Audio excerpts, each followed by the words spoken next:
مساء الخير واهلا بيكم حلقه جديده من بوكس تو بوكس. الحقيقه انا مش مبسوط من العقوبات اللي خدها حسين الشحات. لازم يتذبح. اذبحوا حسين الشحات.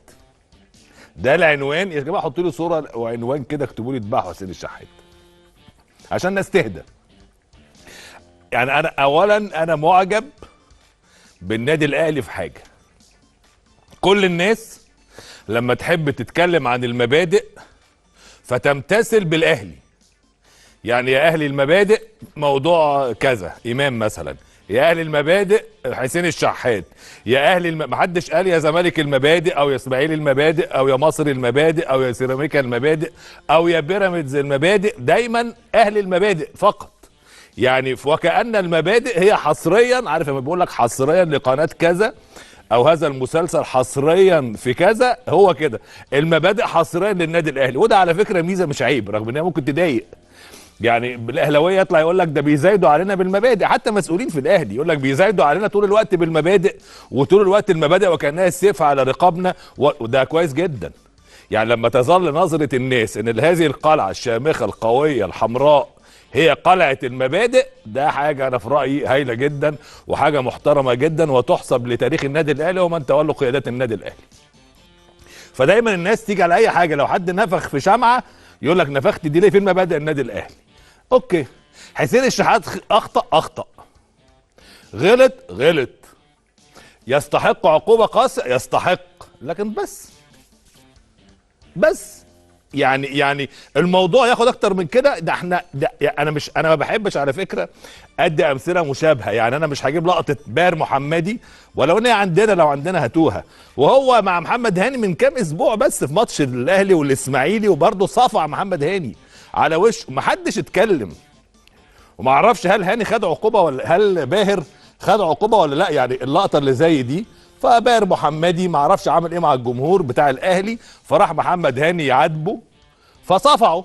برضه نفس القصه يعني اهو. خلينا نشوف اللقطه. بص اهو، هذه الصفعه اهو.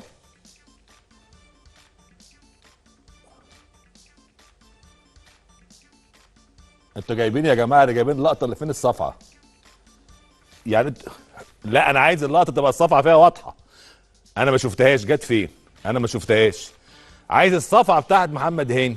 هل هذه الصفعه بتاعت محمد هاني بتاعت باهر محمدي قلنا فيها اين اسماعيلي المبادئ واين كذا واين لا، ويتخذ اجراءات الطبيعيه؟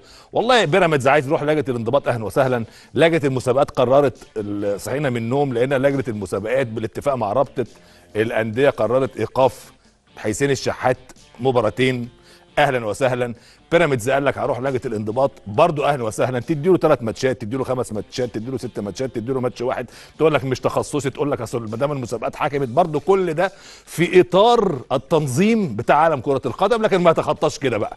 هندخل بقى المغرب في جمله، والمغرب الشقيق والجماهير المغربيه، واصل المبادئ والقيم وما اعرفش ايه، اصله حق المجتمع فين اهو. بص اهو. والقلم ده ايه بقى؟ في لقطه يا جماعه اوضح. بص القلم اهو. القلم ده ايه؟ تتحسب صفعه؟ طب هاتولي بتاعت حسين. انا عايز بتاعت حسين الشحات عشان خاطر تقول لك اصل بالدين، اصل عمل ما اعرفش ايه، اصل عمل ما اعرفش ايه. انا مش عايز ابان برضه اني بدافع عن حسين الشحات، لان انا امبارح اول ناس اتكلمت ورفضت وشجبت وقالت يعني ما اقصى ما قلناه امبارح، وكان متفق معايا كابتن سيد معوض، وكان متفق معايا كابتن احمد عيد عبد الملك على فكره يعني.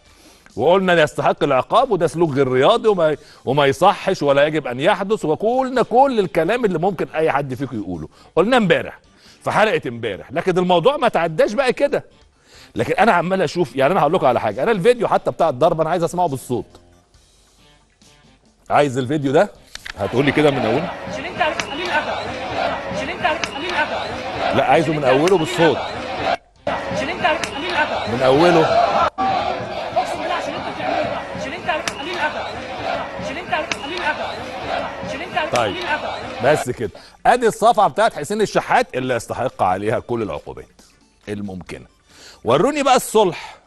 عشان برضو التفريغ. الشحات راح للشيبي قال له علشان اللي بتعمله ده عشان انت قليل ادب، وقام جاي صافه على وشه.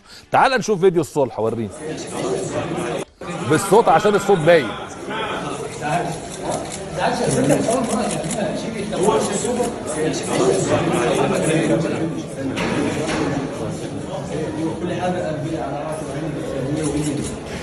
دخل على الشيبي قال له ما تزعلش يا شيبي، وبعدين دي مش اول مره، ما انت في ماتش السوبر دخلت على رجلي. الشيبي قال له ما تزعلش، امك وزوجتك على راسي، وانتهى الحوار لما الشحات باس راسه وقال له ما تزعلش حصل خير، وقال له انت اخويا، واتقفلت القصه كصلح يعني واعتذار من حسين الشحات للشيبي. وثمن هذا الاعتذار الكابتن هاني سعيد، بل ان الكابتن هاني سعيد مدير الرياضي لنادي بيراميدز طلع عمل تصريحات في قنوات وفي الميديا قال انه نرفزه ملعب وتصالحوا وخلص الموضوع. ثم فجأة تغيرت روايات الكابتن هاني سعيد، يبدو انه جاله اوردر من الاداره ان احنا هنصعد، لدرجه في التصعيد يعني انا ما اعرفش عندنا التصريح ده ولا لا، لو خدينه عن موقع من المواقع، في التصعيد قال لك ايه؟ انه هيروح يقاضي حسين الشحات. الشيبي قال كده ان هو هيتخذ اجراءات ان الاداره بعد ما كان مسافر او كان معرفش رايح فين.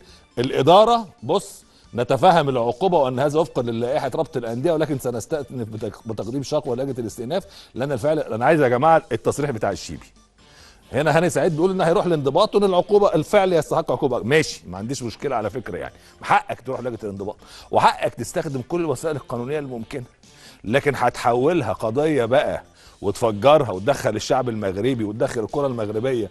بعد علم بعقوبه حسين الشحات من رابطه الانديه، قررت العوده الى مصر بعد سفري للسعوديه لاداء مناسك العمره. ساسلك مسلك قضائي جديد لدى السفاره المغربيه في مصر. تلقيت اتصالات من المسؤولين في بيراميدز بص المسؤولين في بيراميدز يطالبونني فيها بالعوده الى مصر من اجل بعض الاجراءات القانونيه.